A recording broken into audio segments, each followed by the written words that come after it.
আসসালামু আলাইকুম। সবাই কেমন আছেন? আশা করছি ভালো আছেন। আরও একটা রেসিপি নিয়ে চলে আসলাম।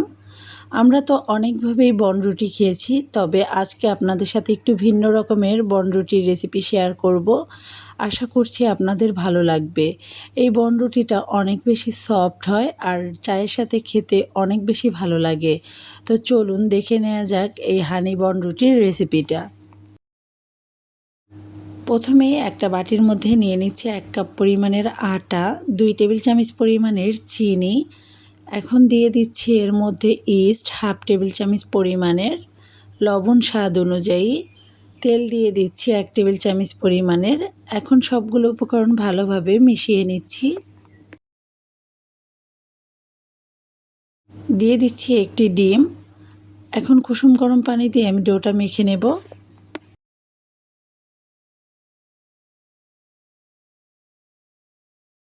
খুব ভালোভাবে ডোটা মথে নিতে হবে, তাহলে কিন্তু এই বনরুটিগুলো অনেক বেশি সফট হবে।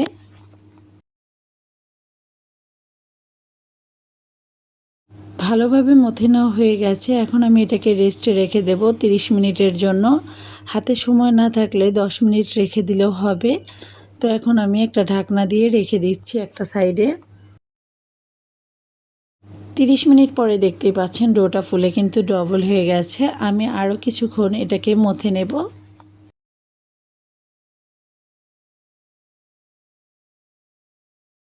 এখন ডো থেকে লিচি করে নিচ্ছি। একটা লিচি নিয়ে নিচ্ছি একটা বোর্ডের উপরে। এবার আমি একটা রুটি বেলে নেব। কিছুটা শুকনো আটা দিয়ে আমি রুটিটা বেলে নিচ্ছি।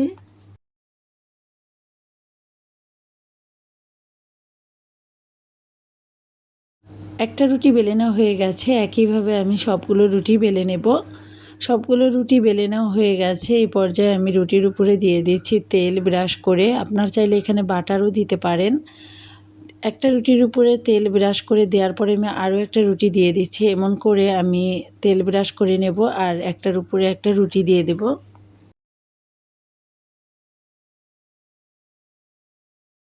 এক এক করে আমি 4টা রুটি দিয়ে নিয়েছি। তারপরে আমি সবগুলো রুটি বেলে নিয়েছি।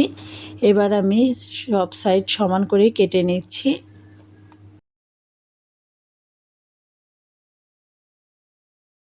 সাইডের অংশটা কেটে নেওয়া হয়ে গেলে আমি এইভাবে লম্বালম্বিভাবে কেটে নিচ্ছি।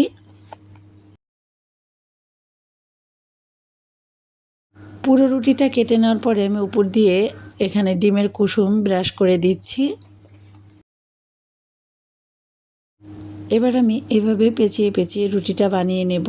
এই রুটিটা যত বেশি লম্বা হবে ততগুলো কিন্তু এভাবে ডিজাইন হবে। আপনারা চাইলে কিন্তু অনেক বড় করেও বানাতে পারবেন, তবে আমি এভাবেই বানিয়ে নিয়েছি একটু ছোট করে। তো দেখতেই পেলেন রুটিগুলো আমি কিভাবে বানিয়ে নিলাম। এখন আমি এটাকে রেস্টে রেখে দিচ্ছি 10 মিনিটের জন্য।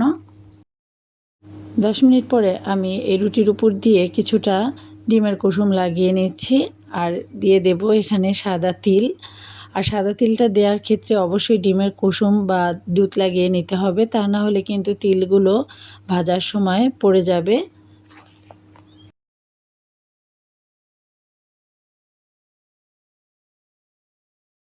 সবগুলো রুটির উপরে তিল লাগিয়ে নিয়েছি। এবার ভেজে নেব। ভাজার জন্য চুলায় একটা প্যানে পরিমাণ মতো তেল হালকা গরম করে নিয়েছি। এখন এক এক করে রুটি দিয়ে দিচ্ছি।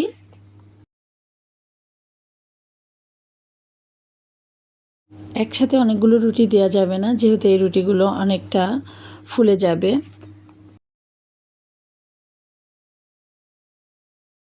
রুটির উপরে গরম তেল এভাবে একটু একটু করে দিয়ে দিতে হবে, তাহলে কিন্তু অনেক বেশি ফুলকো হবে।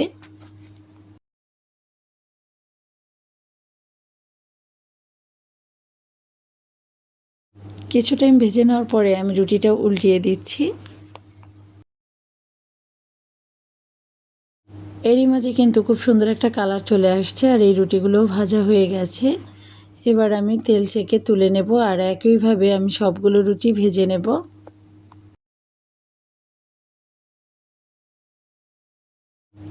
প্রথম ব্যাচ রুটি ভাজা হয়ে গেছে, এখন আমি পরেরগুলোও ভেজে নেব। সবগুলো রুটি ভেজে নিয়েছি, দেখতেই পাচ্ছেন মাশাআল্লাহ কতটা সুন্দর হয়েছে। এখন আমি উপর দিয়ে দিয়ে দিচ্ছি মধু। আর মধু দিয়ে কিন্তু এই রুটিটা খাবেন। অনেক বেশি ভালো লাগে। চায়ের সাথে কিন্তু এই মধুবনগুলো অনেক বেশি ভালো লাগে। একবার হলেও বাসায় ট্রাই করে দেখবেন। তো সবাই ভালো থাকবেন। আজকের মতো এখানেই বিদায় নিচ্ছি। আর রেসিপিটা ভালো লাগলে শেয়ার করতে ভুলবেন না। আল্লাহ হাফেজ।